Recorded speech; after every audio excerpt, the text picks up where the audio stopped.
অন্যদিকে আমরা হিরো অ্যাসোসিয়েশনের দৃশ্য দেখি, যেখানে সকল এস ক্লাস হিরোরা একটি জরুরি মিটিং করছিল।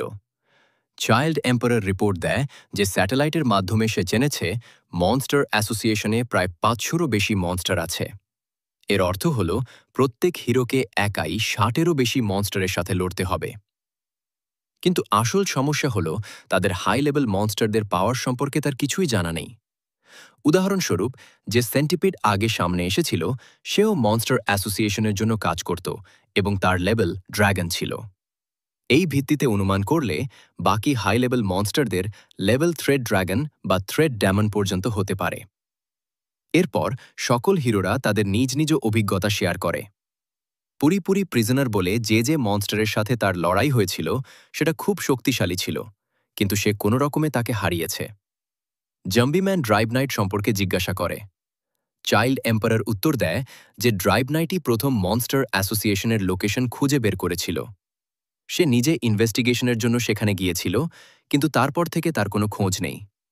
অ্যাটমিক সামুরাই বলে হয়তো সে মারা গেছে, কিন্তু ডার্ক শাইন অসম্মত হয়। ড্রাইভ নাইট একটা সাইবর্গ, হয়তো তার কিছু পার্টস ড্যামেজ হয়েছে, হয়তো সে কোথাও আমাদের সাহায্যের অপেক্ষায় আছে। জাম্বিম্যান সকলকে সতর্ক করে, সাবধান থেকো, নইলে আমাদেরও ড্রাইভ নাইটের মতো অবস্থা হবে। কিন্তু তাৎসুমাকিকে এতে কোনো চিন্তা নেই। ফ্ল্যাশি ফ্ল্যাশ বলে, মনস্টার দেখা মাত্র মেরে ফেলো। সকলে একমত হয়ে যায়। তখনই পুরিপুরি প্রিজনার বলে, আমার কিছু বন্ধুদের মনস্টার বানিয়ে দেওয়া হয়েছে। যদি তোমরা জেলের পোশাকে কোনো মনস্টার দেখো তাহলে তাকে মারো না। অ্যাটমিক সামুরাই উত্তর দেয়, আমার এক বন্ধু মনস্টার হয়ে গিয়েছিল, আমাকেই নিজের হাতে তাকে মারতে হয়েছে।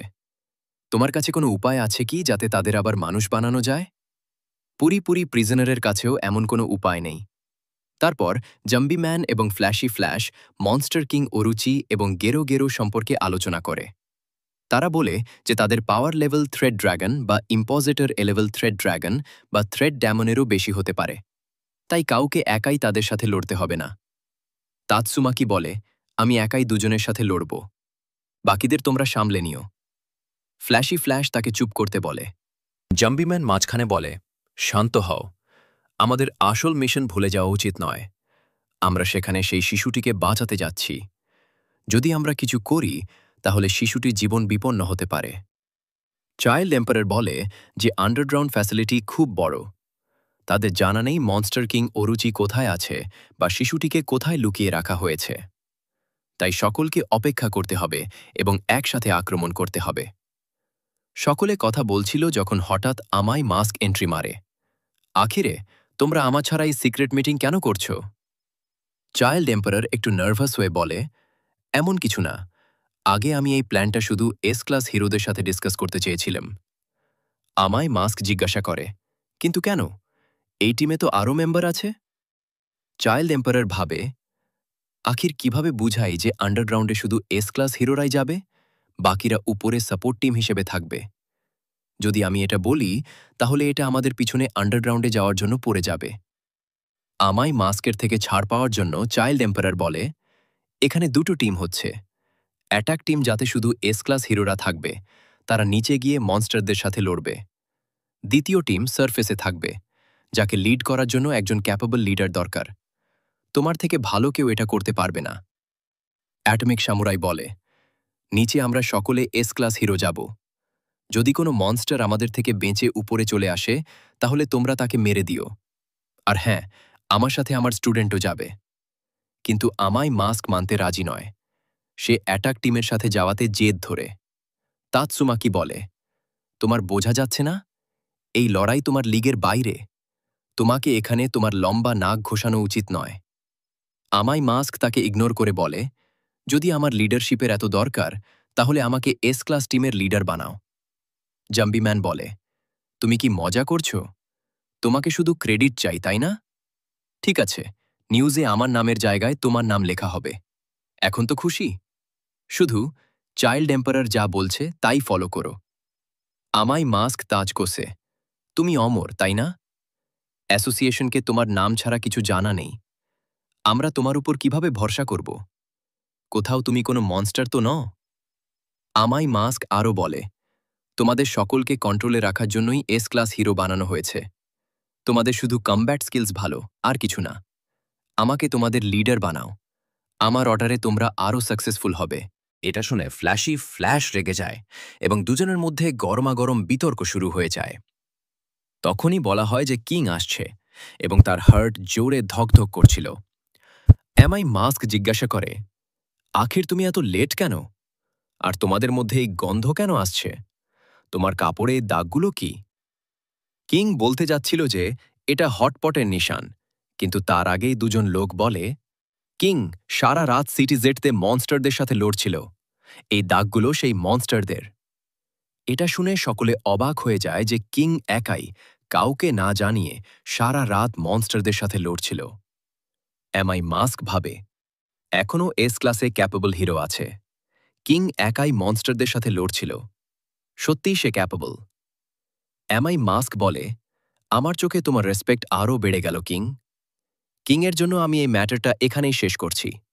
কিন্তু যেতে যেতে বলে, তবুও আমি অ্যাটাক টিমের সাথে যাব। এটা বলে সে বাইরে চলে যায়। কিং মনে মনে ভাবে, জানি না সবাই আমার সিচুয়েশনকে সবসময় উল্টো কেন বুঝে ফেলে। এরপর সাপোর্ট টিমকে দেখানো হয় যারা হেডকোয়ার্টারে প্রস্তুত হচ্ছে। সেকিঙ্গার এবং স্টিঙ্গারকে দেখানো হয়। সেকিঙ্গার বলে যে সেও মিশনে যাবে। স্টিঙ্গার বিশ্বাস করে না, কারণ তাকে মনে হয় সে কিঙ্গার শুধু প্রমোশনের জন্য কাজ করে। সে কিঙ্গার হেসে বলে, হ্যাঁ, কথাটা ঠিক। যদি এই মিশন সাকসেসফুল হয় তাহলে আমার প্রমোশনও হবে। কিছু কথার পর দুজনে সাপোর্ট টিমের কাছে পৌঁছে এবং তাদের মিশন সম্পর্কে বলে।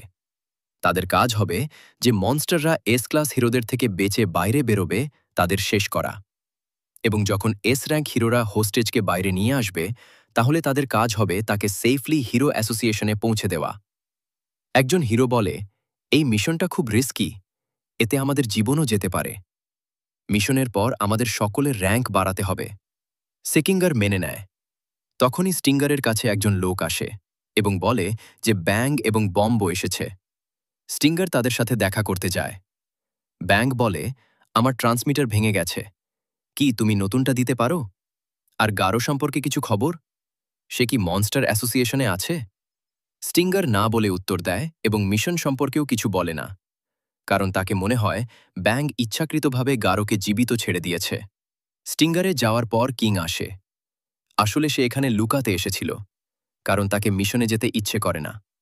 কিন্তু সেখানে ব্যাং এবং বম্বের সাথে ধাক্কা খেয়ে যায়। কথায় কথায় কিং মিশন সম্পর্কে ব্যাংকে বলে ফেলে। ব্যাং সবটা উগলিয়ে নেয় যে সকল এস ক্লাস এবং বাকি হিরোরা মনস্টার অ্যাসোসিয়েশনে আক্রমণ করতে যাচ্ছে। ব্যাং জিজ্ঞাসা করে, সাইতামার জানা আছে কি যে মনস্টার অ্যাসোসিয়েশন তারই টাউনে আছে? কিং বলে, না, আমার মনে হয় না, কেননা তোমরা দুজনও আমার সাথে চলো, আমি সাইতামাকেও আমাদের সাথে নিয়ে আসব। গারো সেখানে থাকতে পারে। এটা ভেবে ব্যাং কিংয়ের সাথে যাওয়ার জন্য রাজি হয়। ঠিক আছে, আমরা সকলে সাইতামার অ্যাপার্টমেন্টে মিলব। এটা বলে কিং সেখান থেকে চলে যায়। এদিকে সকল এস ক্লাস হিরোরা সিটি জেডের জন্য বেরোতে প্রস্তুত হচ্ছিল। সিটি জেডে ফুবুকিকে দেখানো হয়। তার বোনের বলায় তাকে সাপোর্ট টিম থেকে বাদ দেওয়া হয়েছে। ফুবুকিকে মনস্টার অ্যাসোসিয়েশনের সাথে তার পুরনো হিসাব শোধ করাচ্ছিল, তাই সে সাইতামার কাছে যাচ্ছিল। অন্যদিকে গ্যানোসকে দেখানো হয় যে আপগ্রেড হয়ে এসেছে। ডক্টর কুসেনো তাকে তাড়াহুড়োতে আপগ্রেড করেছে, তাই সে শুধু 10 সেকেন্ড পর্যন্ত তার ফুল পাওয়ার ব্যবহার করতে পারবে। তার থেকে বেশি করলে তার বডি ভেঙে যেতে পারে বা কোর ফেটে যেতে পারে। দুজনে সাইতামার অ্যাপার্টমেন্টের বাইরে একে অপরের সাথে ধাক্কা খায়। গ্যানোস বলে, তুমি আবার এসেছ? এটা কোনো ধর্মশালা না যে তুমি যখন তখন মুখ বাড়িয়ে আসতে পারো। ফুবুকি উত্তর দেয়, আর তোমার কি, তুমিও তো এখানে সবসময় পড়ে থাকো। গ্যানোস বলে, আমি মাস্টারের ডিসাইপল, আর উপর থেকে অ্যাপার্টমেন্টের অর্ধেক রেন্টও পে করি। ফুবুকি হেসে বলে, তুমি কি রেন্ট পে করো? এটা তো সাইতামার অ্যাপার্টমেন্টই না, সে তো এখানে ইলিগাল থাকে, তোমাকে স্ক্যাম করছে। উপরে উঠতে উঠতে ফুবুকি গ্যানোসকে মিশন সম্পর্কে বলে দেয়। দরজা খুললে সাইতামা দেখা যায় না। মাস্টারের হিরো কস্টিউমও নেই। হয়তো বাইরে গেছে, কিন্তু আজ তো কোনো সেলও না। দুজনে কথা বলছিল যখন ব্যাং এবং বম্বো পৌঁছে যায়। ব্যাং বলে যে হিরোরা মনস্টার অ্যাসোসিয়েশনের লোকেশন খুঁজে পেয়েছে এবং সকলে সেখানে যাচ্ছে। সে গ্যানোসকে জয়েন করতে বলে, যাতে জ্ঞানোস রাজি হয়। কিংও এসেছে। যেই সে জানতে পারে যে সাইতামা এখানে নেই, তার ফিট চলে যায়। জ্ঞানোস জিজ্ঞাসা করে, আমাদের কি মাস্টারের অপেক্ষা করতে হবে, নাকি তার ছাড়া যেতে হবে? কিংকে কিছু বোঝা যাচ্ছে না, কারণ সে সাইতামার ভরসায় মিশনে যাচ্ছিল। ফুবুকি বলে, আমাদের সাইতামার অপেক্ষা করতে হবে। আমাদের তার শক্তির দরকার। কিন্তু কিং এখানে এসেছে, তাই আমরা তা ছাড়াও যেতে পারি। চলো, নিউ ব্লাস্ট গ্রুপ। কিন্তু সকলে তার কথা ইগনোর করে নিজেদের মধ্যে গ্রুপ বানিয়ে কথা বলতে শুরু করে। গেনোস বলে, আমি মাস্টারের অপেক্ষা করব। তোমরা চলে যাও। মাস্টার আসলেই আমি তাকে নিয়ে পৌঁছে যাব। কিছু ডিসকাশনের পর টিম সাইতামা বেরিয়ে পড়ে। হিরোরাও সিটি জেড-এ পৌঁছে গেছে। চাইল্ড এম্পারারকে জানা যায় যে কিং কিছু এগিয়ে গেছে। সকলে সিটি জেড-এর ভিতরে ঢোকে এবং একে একে সকল মনস্টার বাইরে বেরোতে শুরু করে। অন্যদিকে আমরা সাইতামাকে একটা আন্ডারগ্রাউন্ড ট্যানেলে দেখি।